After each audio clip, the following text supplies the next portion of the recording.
नमस्कार, बहुत बहुत स्वागत है आपका। बात करने जा रहे हैं जीडीपी में आने वाली गिरावट की। इस बार अर्थव्यवस्था में एक ऐसी गिरावट देखने को मिल सकती है जो आज़ादी के बाद सबसे पहली बार देखी जाएगी। यानी आज़ादी के बाद ये भारतीय अर्थव्यवस्था का सबसे खराब प्रदर्शन होगा। इसके पीछे का कारण लॉकडाउन की वजह से, कोरोना की वजह से हुआ लॉकडाउन है, माफ कीजिएगा। और इसके बाद जिस तरह से चीज़ों को बंद करना पड़ा, चाहे सर्विस सेक्टर हो, मैन्युफैक्चरिंग सेक्टर हो, रियल स्टेट हो, एग्रीकल्चर सेक्टर हो, बहुत सारी चीज़ें इस तरह से सामने निकल कर आई जो आज से पहले कभी भी रुकी हुई नहीं थी। दो तरह के रोजगारों का, दो तरह के क्षेत्रों की बात होती है जब आप अर्थव्यवस्था को पढ़ते हैं। एक होता है संगठित, एक होता है असंगठित। संगठित यानी जो बड़े बड़े बिजनेसेस होते हैं जिनको लेकर के सब कुछ बहुत, एक कॉर्पोरेट घराना जिसे आप कहते हैं, बहुत स्ट्रक्चर्ड होता है जहां पर सब कुछ। एक होता है असंगठित जिसमें आप किसानी को भी जोड़ सकते हैं, छोटे छोटे दुकानों को जोड़ सकते हैं, दिहाड़ी मजदूरों को जोड़ सकते हैं, जो कॉर्पोरेट स्टाइल में काम नहीं करता है। तो ये जो संगठित और असंगठित का फर्क है, यही दरअसल भारतीय अर्थव्यवस्था को जोड़े हुए है। 2008-9 के वक्त में जब पूरी दुनिया की अर्थव्यवस्था चरमरा सी गई थी, बहुत ही हार्ड रिसेशन ने हिट किया था, खासतौर पे अमेरिका जैसे देश को।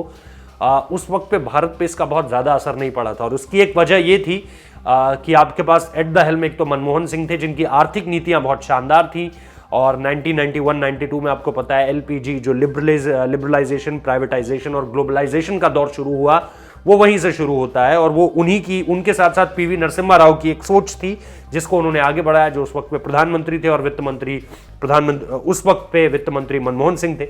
तो इन सारी चीजों के बाद जो चीजें सामने निकल कर आई, उसने निश्चित तौर पर यह बता दिया कि असंगठित और संगठित, जब तक इन दोनों का डिफरेंस भारत में जिंदा है, तब तक हमारी अर्थव्यवस्था को कोई तोड़ नहीं सकता है। उस वक्त पे हमारे असंगठित क्षेत्र ने हमारी अर्थव्यवस्था को बचाए रखा। लेकिन इस बार क्या हुआ है कि हम हर तरह से चीजों को आगे नहीं बढ़ा पाए। यानी इन टर्म्स ऑफ एग्रीकल्चर भी हमें स्ट्रगल करना पड़ा, इंफ्रास्ट्रक्चर वाइज भी हमें स्ट्रगल करना पड़ा। छोटी छोटी जो मजदूरों की तैयारियां थी अलग अलग चीजों को लेकर, वो भी ठप करनी पड़ी, क्योंकि पूरा का पूरा एक तरह का कर्फ्यू स्टेट हो गया था लॉकडाउन की वजह से। और इस वजह से न सिर्फ संगठित क्षेत्र पे इसका बहुत ज्यादा असर पड़ा है, बल्कि असंगठित क्षेत्र पे भी, इनफॉर्मल इकोनॉमी पर भी इसका असर पड़ता हुआ नजर आया है। तो इसीलिए चाहे आप मूडीज का सर्वे देखें या फिर अलग अलग चीजों को देखें, जितने भी तमाम जो आंकड़े सामने निकल कर आ रहे हैं वो यही कह रहे हैं कि इस बार जो है वो गिरावट बहुत ज़्यादा होने वाली है। तकरीबन 7.7% की गिरावट है जिसका अनुमान लगाया जा रहा है। और ये अपने आप में बहुत बड़ा अमाउंट है ग्रॉस डोमेस्टिक प्रोडक्ट यानी सकल घरेलू उत्पाद को लेकर। बहुत बहुत शुक्रिया इस वीडियो को देखने के लिए।